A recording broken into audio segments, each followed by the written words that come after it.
Good morning and a warm welcome to your show, Sunny Mornings in Boston.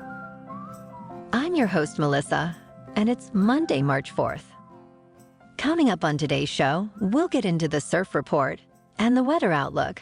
Then we'll jump into some local news and a few interesting happenings in business, tech, and science. But first, you'll be interested to know, today is National Sons Day.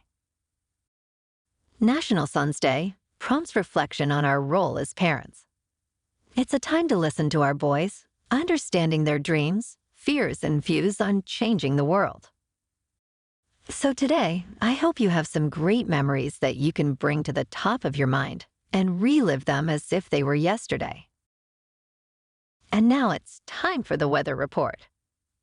In the Boston area. This morning, it's mostly cloudy and feels like 39 degrees with 7-mile-per-hour wind.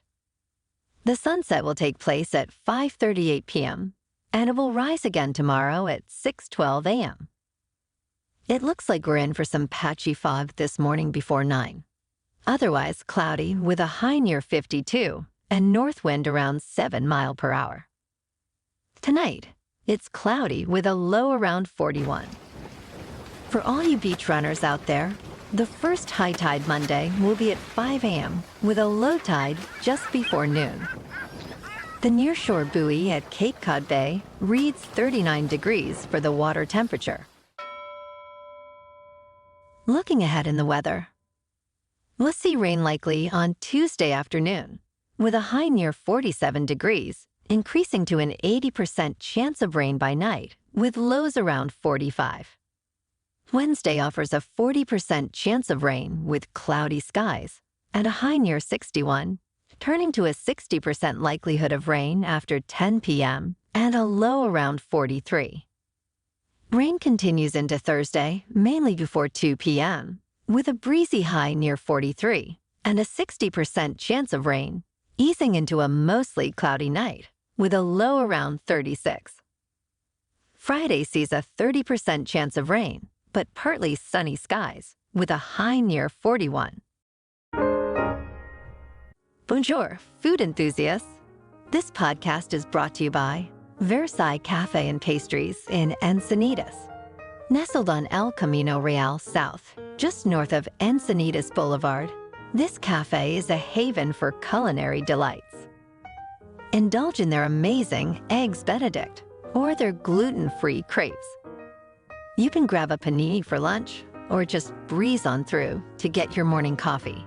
They are open every day from 8 to 5. So stop on by and don't forget to tell them Sunny Morning sent you. In local news, Boston's winter of 2023 to 2024 has seen a dramatic snowfall deficit, with less than 10 inches recorded, well below the average of 33 inches.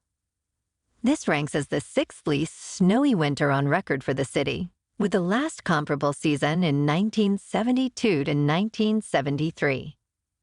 A high-pressure ridge over the East Coast has deflected cold air and storms, contributing to unusually warm temperatures and minimal snow. El Niño and climate change also play roles, with the former altering storm paths and the latter expected to decrease winter snowfall over time.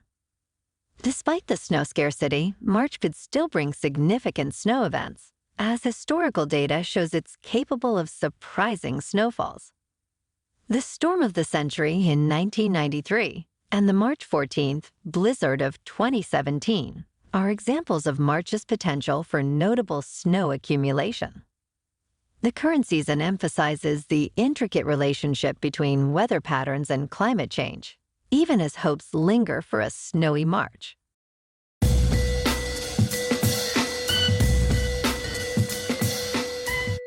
Now on to sports. Number 3 UConn wins its first outright Big East regular season title in 25 years. The Huskies, defending men's national champions, hadn't won the Big East in 18 years. Donovan Clingan led with 19 points and 11 rebounds in a 91-61 victory over Seton Hall. The win marked UConn's undefeated home record this season 16-0. Coach Dan Hurley highlighted the challenge of maintaining excellence in a tough league. Freshman Stephen Castle scored 21 points, tying his career high. UConn outperformed Seton Hall in several areas, including a 56% shooting accuracy. The Huskies' defense, especially after Klingon's return from injury, was pivotal. Seton Hall remains fourth in the Big East, still hoping for an NCAA tournament berth.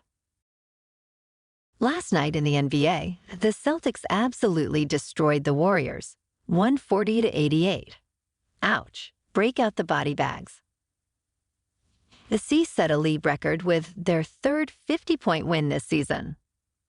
This victory extended their winning streak to 11 games, with Jaylen Brown and Jason Tatum leading the scoring. Achieving a franchise record 44-point lead by halftime, the Celtics demonstrated their dominance early in the game. Their recent performances have resulted in an average winning margin of over 22 points for the last 11 games, a record for a win streak of at least 10 games. Despite the loss, Steph Curry acknowledged the Celtics' superior play, highlighting their confidence and strong team identity. Tonight, the Bruins are on the road to take on the Maple Leafs. In top news, our brains are wired to ignore familiar stimuli, a process known as habituation. This neurological process helps us adapt quickly to our environment, focusing on new or changing elements. However, habituation can make us overlook both positive changes and societal issues, like racism or environmental pollution. Tali Sherrod explains that dishabituation can enhance happiness, creativity, and initiate social change. For instance, repeated exposure to misinformation can dull our response, making us more likely to accept falsehoods. Sherrod's research shows that repeated lying diminishes the amygdala's response over time, reducing the emotional impact of dishonesty. Exposure to social media and constant images of crises can also desensitize us, making extreme discourse seem normal. People habituate to pollution levels, with studies showing that those in smoggy areas are less likely to perceive air quality issues. Overcoming habituation involves introducing variability into our lives, like learning new skills or taking breaks from familiar environments. Short breaks or diversifying experiences can renew our appreciation for ongoing pleasures and improve overall enjoyment. To combat habituation to global issues like climate change, reliance on data over personal perception is crucial. Addressing societal biases requires making disparities visible and promoting accountability to encourage change. Awareness of our tendency to habituate can inspire us to seek new experiences and challenge societal norms. In business news, Bitcoin's next halving event is set for April 19th, marking a significant moment in its supply mechanism. This halving is unique due to a mix of factors affecting both supply and demand for Bitcoin. The Bitcoin blockchain's design includes having the mining reward approximately every 4 years. This process continues until the maximum supply of 21 million Bitcoins is reached. Historically, Bitcoin's price tends to appreciate following these halving events. The upcoming event coincides with increased institutional interest and the approval of Bitcoin exchange trade funds. Bitcoin's recent rally brought its value close to the all-time high set in November 2021. This year's performance deviates from the norm, with significant gains leading up to the halving. Bitcoin's blockchain security is at an all-time high, potentially mitigating concerns post-halving. However, Bitcoin's price remains susceptible to macroeconomic uncertainties and potential corrections. In crypto movement, Bitcoin is currently over $63,000 after another pop. Ethereum is over $3,400, and Solana is $129. Moving on to a more local vibe. In our community spotlight on health and wellness, we are working with a national Pilates studio to bring you some free classes, so listen up. Check out Club Pilates, with several locations in the Boston area. Pilates presents a comprehensive wellness approach, cultivating strength, reducing tension, and elevating mental well-being. Scientific research affirms its benefits. So now you can check out Club Pilates for a free class.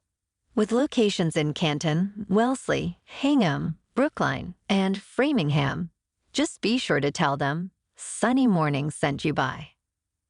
And now, back to the show. Let's talk science. 3 new moons have been discovered in the outer solar system, enhancing our cosmic neighborhood.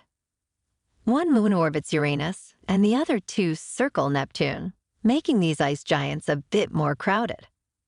The largest of these newly found moons measures just 15 miles across, showcasing the scale of space. These discoveries were made possible by advanced imaging techniques and years of observation. Uranus and Neptune's moon counts now stand at 28 and 16, respectively, after these new findings.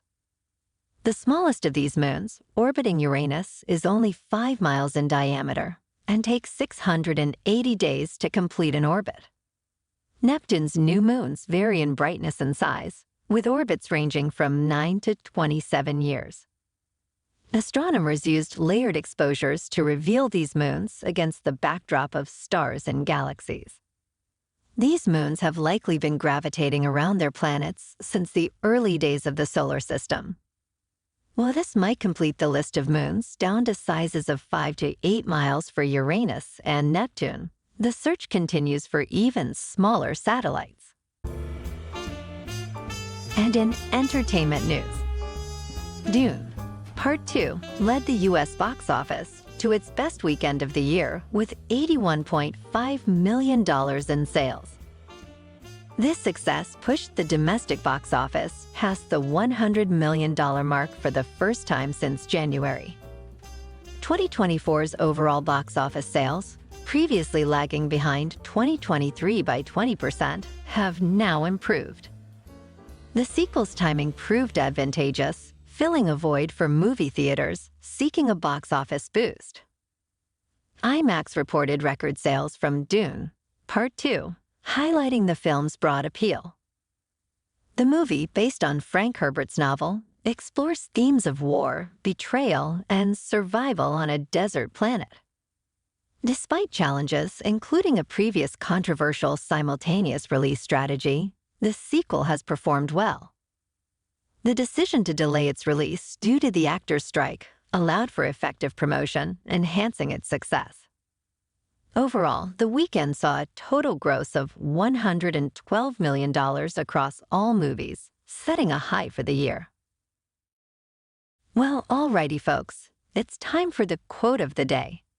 And today, in honor of Bitcoin going bonkers again, here's a quote about it from Nobel Peace Prize nominee Leon Liu.